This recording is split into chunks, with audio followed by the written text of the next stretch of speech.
Halo sahabat musafir yang dikasihi Tuhan, apa kabar?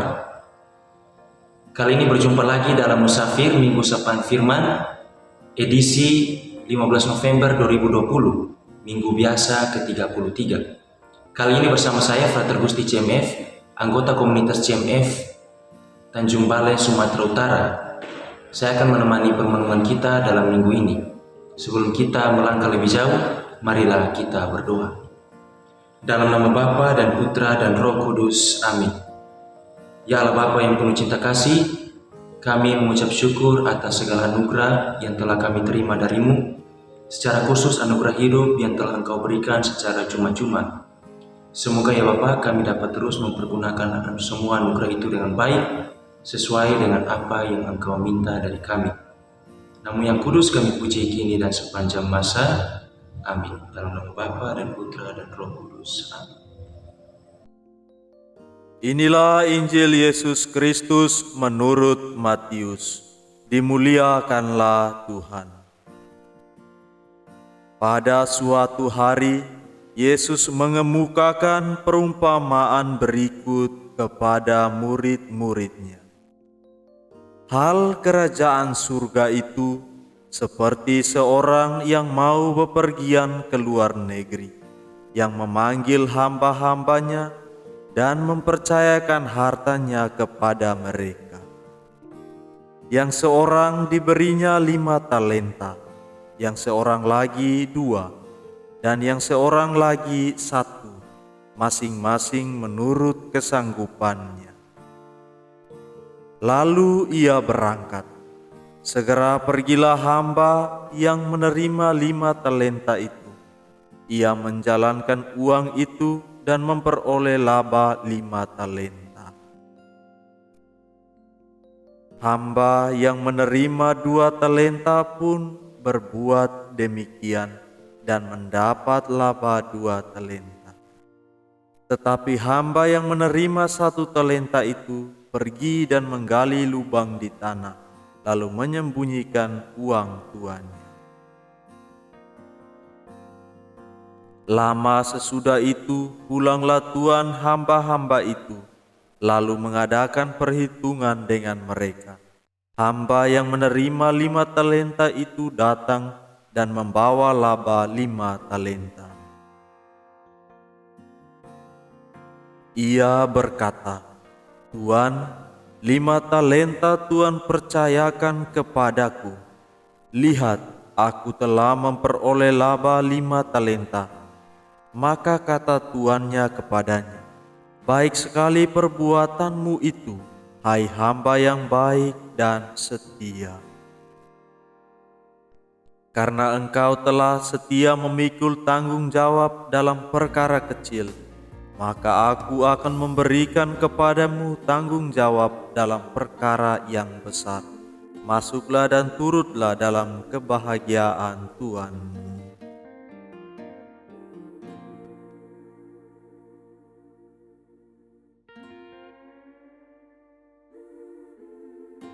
Lalu datanglah hamba yang menerima 2 talenta, katanya, "Tuan, 2 talenta Tuan percayakan kepadaku. Lihat, aku telah mendapat laba 2 talenta." Maka kata tuan itu kepadanya, "Baik sekali perbuatanmu itu, hai hamba yang baik dan setia. Karena engkau telah setia memikul tanggung jawab dalam perkara kecil, aku akan memberikan kepadamu tanggung jawab dalam perkara yang besar."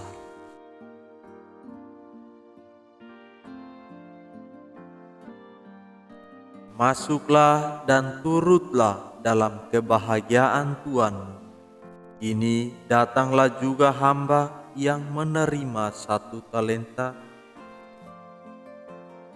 "Tuan, aku tahu bahwa Tuan adalah manusia kejam, yang menuai di tempat Tuan tidak menabur dan memungut di tempat Tuan tidak menanam.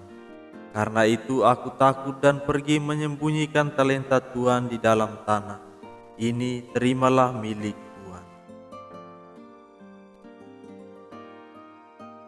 Maka jawab tuannya itu, "Hai engkau hamba yang jahat dan malas, engkau tahu bahwa aku menuai di tempat aku tidak menabur dan memungut di tempat aku tidak menanam.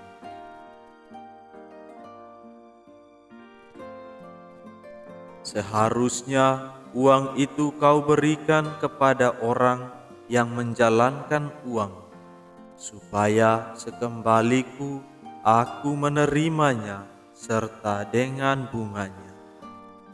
Sebab itu ambillah talenta itu daripadanya dan berikanlah kepada orang yang mempunyai 10 talenta itu. Karena setiap orang yang mempunyai akan diberi sampai ia berkelimpahan. Tetapi siapa yang tidak mempunyai, apapun yang ada padanya akan diambil. Dan buanglah hamba yang tidak berguna itu ke dalam kegelapan yang paling gelap. Di sana akan ada ratap dan kerta gigi." Demikianlah Injil Tuhan. Terpujilah Kristus.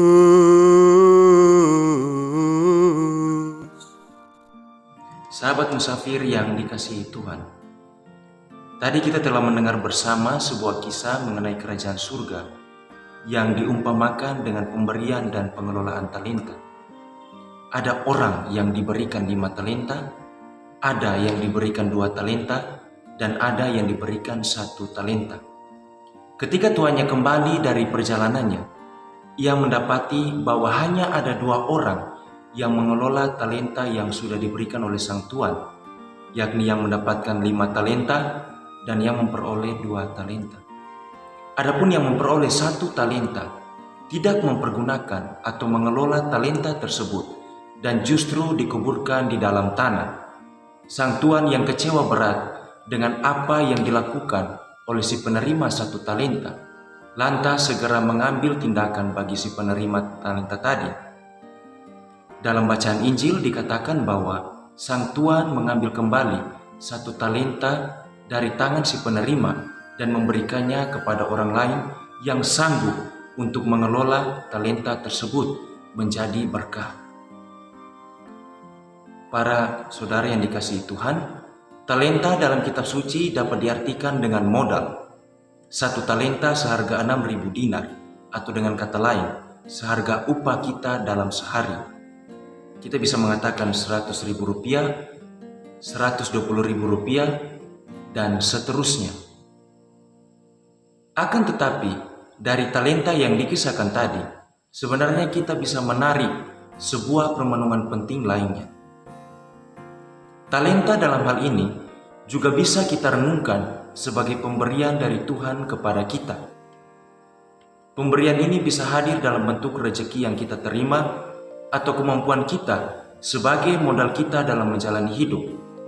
Pada dasarnya, apa yang sudah diberikan oleh Tuhan akan sesuai dengan kesanggupan setiap diri kita untuk mengelolanya, atau dengan bahasa yang lebih populer, Tuhan tidak akan memberi melebihi apa yang kita sanggup.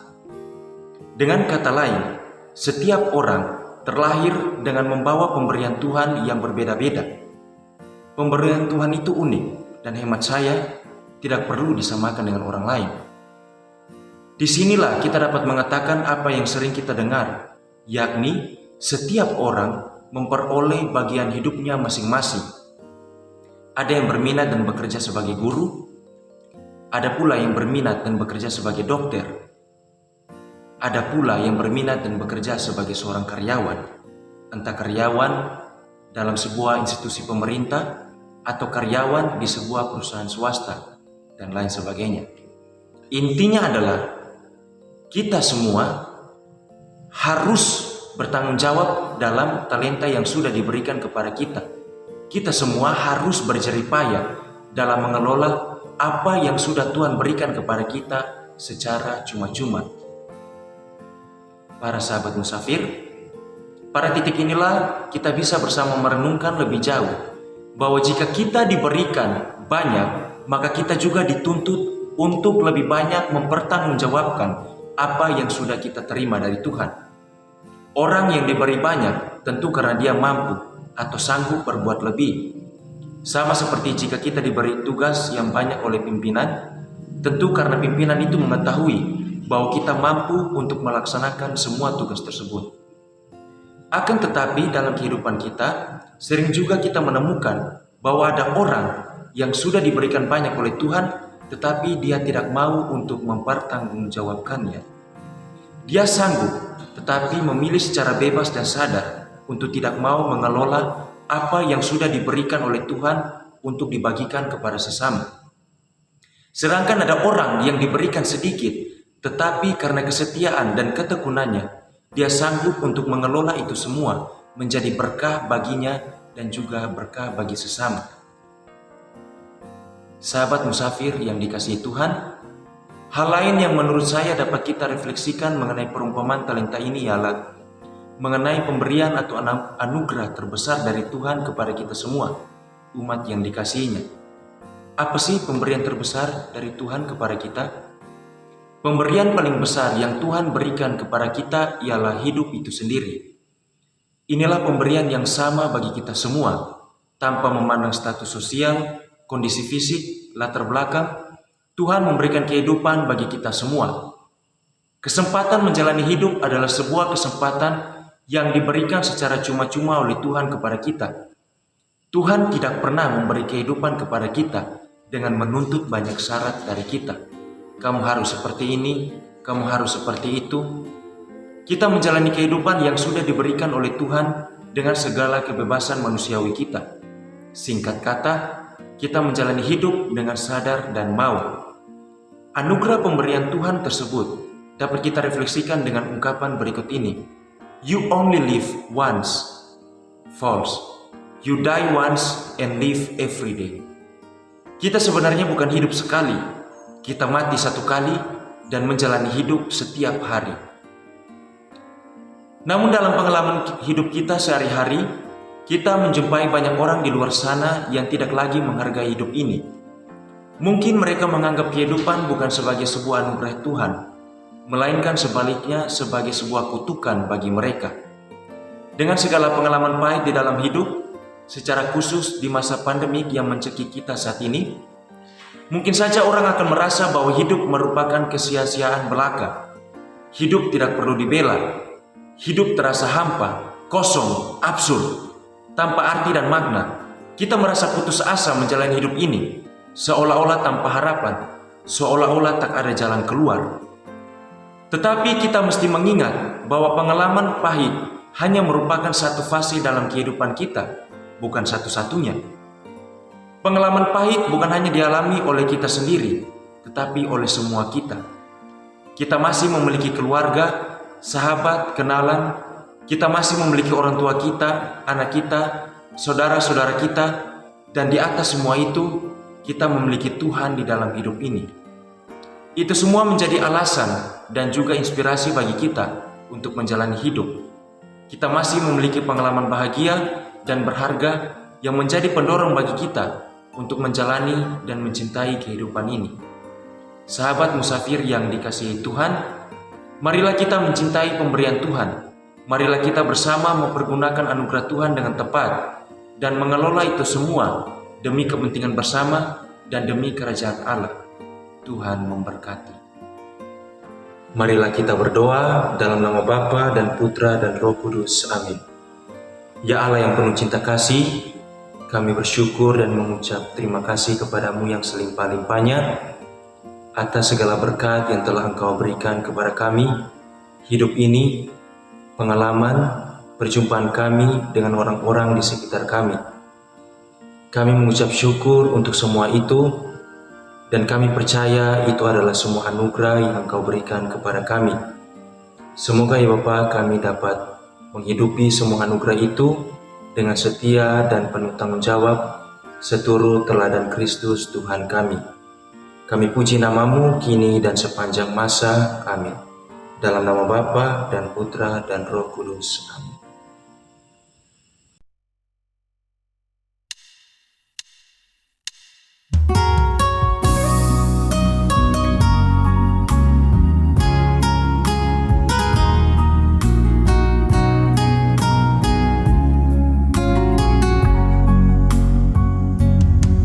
Bless the Lord, all my soul, oh my soul, worship His holy name. Sing like never before, oh my soul, I'll worship your holy name. The sun comes up, it's a new day dawning. It's time to sing your song again. Whatever may pass and whatever lies before me, let me be singing when the evening comes. Bless the Lord, oh my soul, oh my soul, worship His holy name. Sing like never before, oh my soul, I'll worship your holy name. You're rich in love and you're slow to anger. Your name is great and your heart is kind.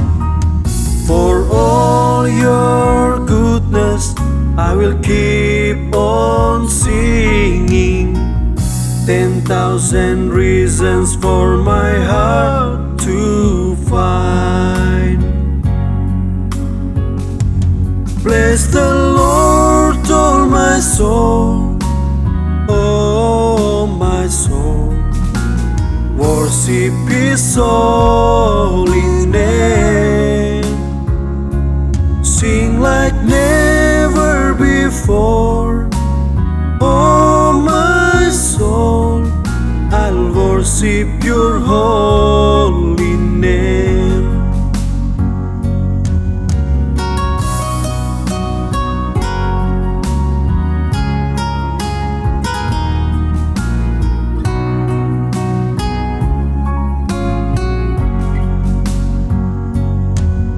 And on that day when my strength is falling, the end draws near and my time has come, still my soul will sing your praise unending.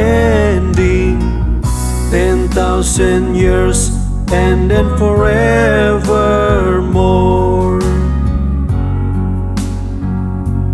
Bless the Lord, all my soul, oh my soul, worship His holy name. Sing like never before, oh my soul, I'll worship your holy name. I'll worship your holy name.